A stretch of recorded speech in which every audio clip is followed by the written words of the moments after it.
If you ever spent a summer in Europe, you know the pain. While 90% of households in the US and Japan enjoy perfect indoor climate, less than 5% of homes in Germany and the UK have AC. So why are Europeans choosing to suffer? Let's break down the bizarre objections holding the continent back. The first objection Europeans like to bring up against ACs is that they use too much energy. And yes, ACs use electricity. But guess what? So does your stove, your oven and your fridge. And you're probably not going to sacrifice them just to save a few kilowatt hours. We use electricity to improve our quality of life. And in fact, energy consumption for comfort is a direct indicator of a developed nation. But how much power do they actually use? Well, in Central Europe it's much less than you think. Modern ACs are highly efficient heat pumps. They operate with a seasonal efficiency ratio, or SEER, of 6 to 8. In simple terms, they pump 6 to 8 times more heat outside than they consume in electricity. Plus, you don't run them year-round. They only kick in for a few weeks a year to keep your room temperature below a healthy threshold. This energy objection becomes even more absurd when you look at solar power, because there is a perfect synergy here. You need cooling exactly when the sun is blazing and solar panels are producing a massive surplus of cheap and clean electricity. So I get why Europeans are skeptical.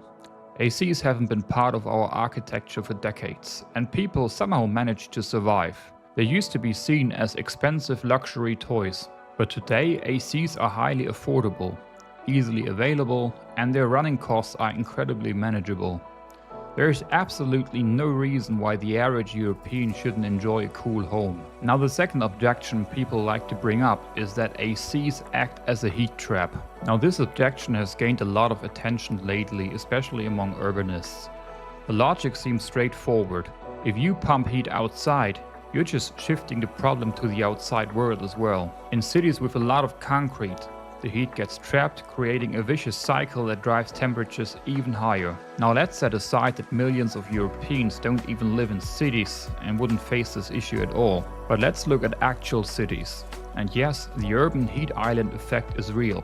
But ACs are a drop in the ocean compared to what's actually heating our cities. Just think about a standard car. In stop-and-go city traffic, conventional engine is highly inefficient. It burns fuel and releases roughly 16 kilowatts of pure waste heat straight into the environment through the exhaust and radiator. And depending on your car, this figure could even be a lot higher. Now compare that to a modern split AC unit. To keep a standard room freezing cold, the outdoor unit releases less than 3 kilowatts of heat. This means a single car driving through the city streets dumps as much heat into the air as 6 air conditioning units running at full blast. And you know how bad traffic can get in European cities. So blaming ACs for hot cities while ignoring thousands of cars is simply missing the scale of the problem. And there are a lot more heat sources beyond that. Concrete surfaces that absorb sunlight, industrial facilities, power plants, you name it. So when you look at the actual math, blaming ACs for hot cities is like blaming a leaky faucet for a flood while ignoring the broken dam next to it. The solution to that problem is smart urban planning. Planting trees, creating green spaces, and designing buildings to allow for natural airflow. ACs aren't a problem here.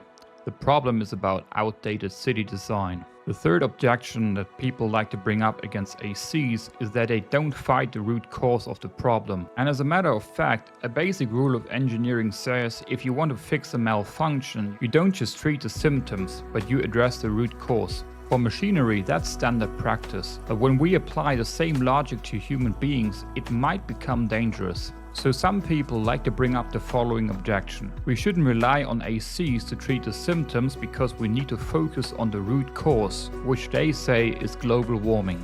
But here's the hard truth. No matter where you stand on the climate debate, the reality on the ground remains the same. Even if you believe that global greenhouse emissions could be dropped to zero by tomorrow, the changes in temperature would only be noticeable many decades later. And by that, you would literally change nothing about a problem that we face here and today. So I don't want to address this objection scientifically, but instead morally.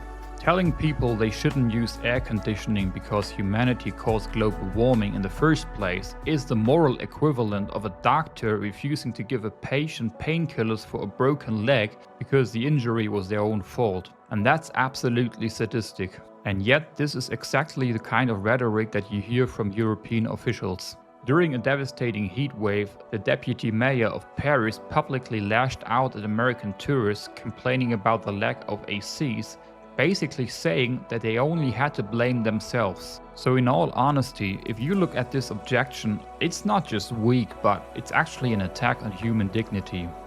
It trades actual human lives for the sake of political ideology. At the end of the day, air conditioning is not an environmental sin. It's a fundamental tool of modern civilization. Staying cool saves lives, boosts productivity, and simply makes summers bearable. And so here's my take. It's time for Europeans to drop the skepticism and embrace the comfort. Let me know what you think in the comments, and I see you in the next video.